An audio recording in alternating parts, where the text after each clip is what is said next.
not one of the more pleasant jobs, changing oil on the engine. 200 hours since Sicily. 200 hours from Sicily to here, that's not bad, is it?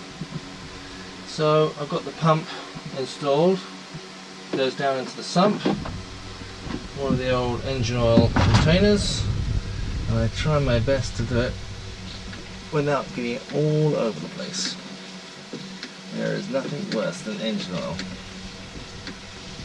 And it is red hot in here because the engine was running all afternoon.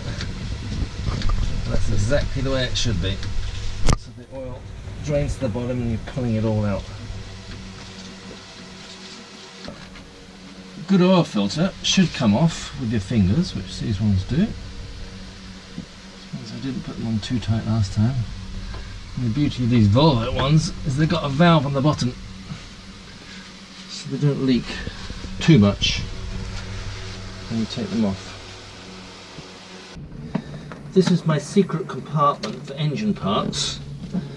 Don't tell one I have secret compartments because she'll be in there unsecretizing them. Now we want some engine filters. And don't tell other Volvo owners I've got so many parts. They'll all be around wanting some.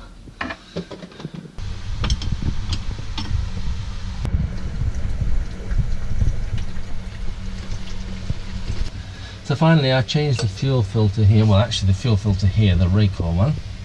And I've changed the main engine one, and now we're just going to bleed the air out the diesel. Coming out there. Nip that bleed screw up. Switch over to the other main engine filter, which I changed last time, so we've got back up there. Then put the oil filters on. You need a little bit of engine oil around the seal. Upside down, spin it on, simple, and then once it's done, tight, half a turn, and then we're there. Voila! Filter's back on. Just need to fill it with oil now.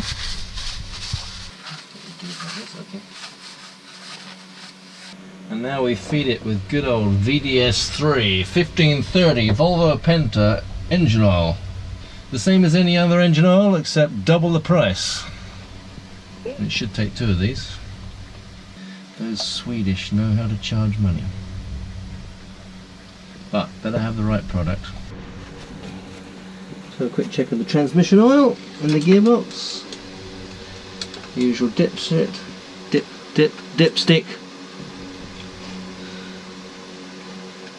You dipstick, Rodney.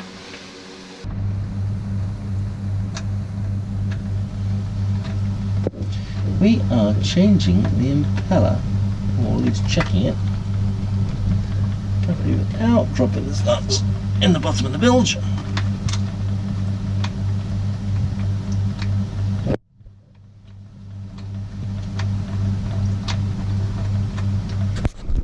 think I changed this at 1,000 hours, so looks very good.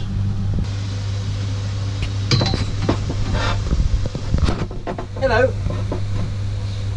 We're mopping under the engine. All sorts of caca.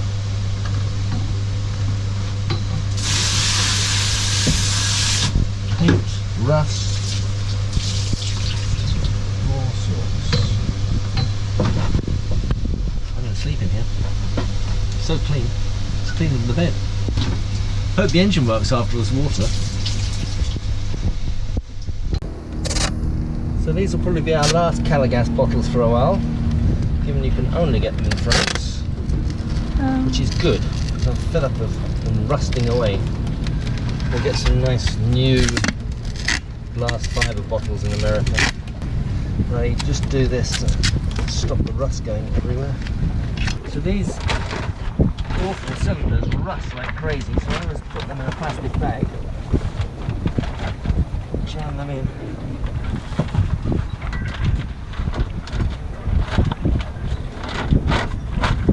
Okay, nice and dry. This is the type we want.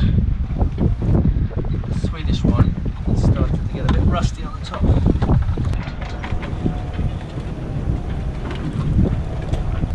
Voila! Nicely, nice and secure. Seal it down. Done.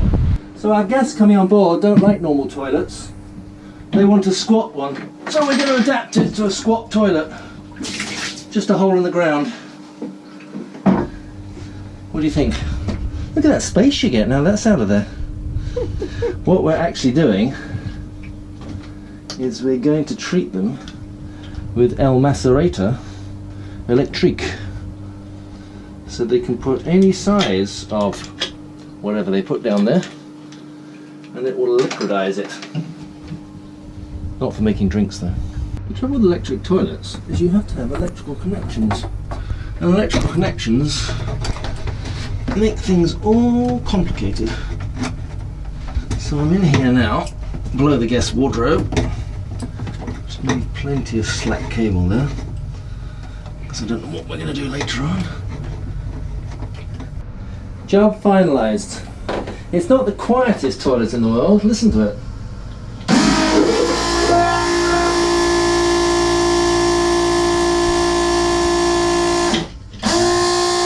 Anyway, we can give them some earplugs. We had the Vang serviced here, new hydraulic oil and new seals. When we got it back, it looked like something was distinctly wrong, because it just fitted straight in and it should have been holding on the boom. So I thought they'd serviced it badly, but what had actually happened, the slider had gone from its position here to here. Somehow the bolts had dropped down and it's moved, so I'm going to move it back, then all should be good.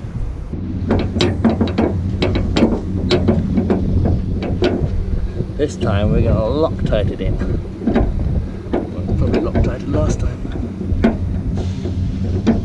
So we've moved the eyelet, we've bled the system, one I pumped while I watched the hydraulic oil come through. We've pumped it down.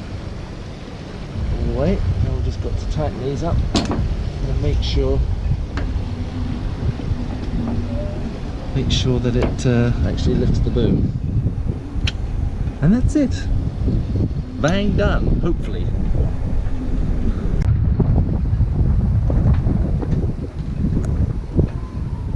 Glenn is up the mast to change the wind transducer and to swap the Genoa halyards.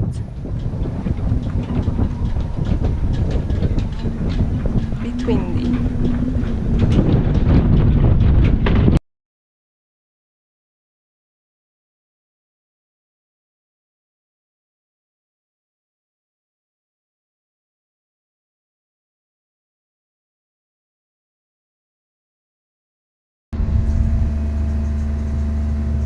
We have our chemical engineer hat on tonight. We are giving the Watermaker a cleaning cycle with some very nasty stuff, codenamed MT10. But it's actually obviously pretty nasty because it says it can cause severe burns, some sort of acid. Anyway, we run that around, and then we flush it around, and then we run it around again, then we flush it out again, then we put the next chemical in, which is a sulfuromaphic acid, MT20 codename. And I hope we don't kill the Watermaker system. Good luck. We get some nice clean water after this, hopefully. Well, not that we didn't have before. Do we know that book by heart? We do know it off by heart after we've read it once, but then we forget again 3 months later.